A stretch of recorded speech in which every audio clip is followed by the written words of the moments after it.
मी रुपाली युवराज पाटील. वास्तुशास्त्र शिकत असताना कुठल्या पदामध्ये कोणता दरवाजा काय फळ देतो आपण याचा थोडा विचार करणार आहे आज.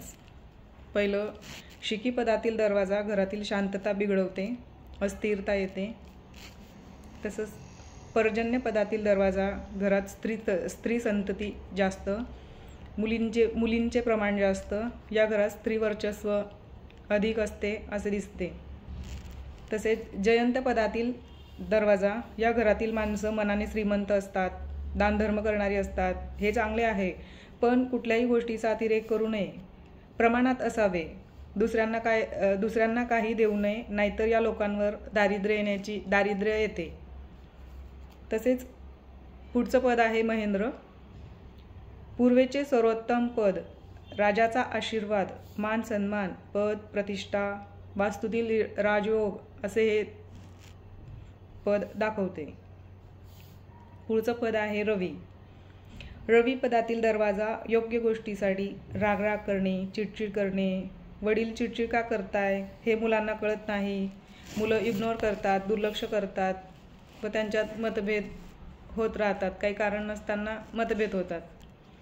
हे त्या पदाचं फळ. पुढचं पद आहे सत्य. या पदामध्ये दरवाजा असेल तर खोटारडेपणा असतो. पुढचं पद वृष. दृष्टपणा, विनाकारण त्रास देणे, समोरच्याचे चांगले झालेले न बघवणारी अशी माणसं या पदामध्ये, हे गुणधर्म इथे दिसून येतात. पुढचं पद आहे नभ.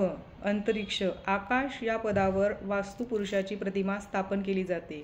या पदावर दरवाजा असेल तर चोरी, चोरटेपणा अशा प्रकारचा स्वभाव या घरातील राहणाऱ्या व्यक्तींचा होतो. पुढचं पद आहे अनिल. अग्नी, संतती कमी अथवा नाही, रागराग करणारी. प्रामुख्याने या पदात दरवाजा असेल तर वडील आणि मुलांमध्ये मतभेद होताना दिसून येतात. पुढील पद पुष. या पदात दरवाजा असेल तर गुलामगिरीसारखी लोक वागतात, सांगकामी अशी असतात, हाजी करणारी. जीवनात प्रगती करावी अशी या लोकांना वाटत नाही. पुढे जाऊन या लोकांची किंमत आपल्या स्वतःच्याच वागण्यामुळे शून्य होते. अशा प्रकारे आपण आज वास्तूंच्या 10 दरवाजांचा थोडक्यात अभ्यास केला आहे. श्रीराम समर्थ.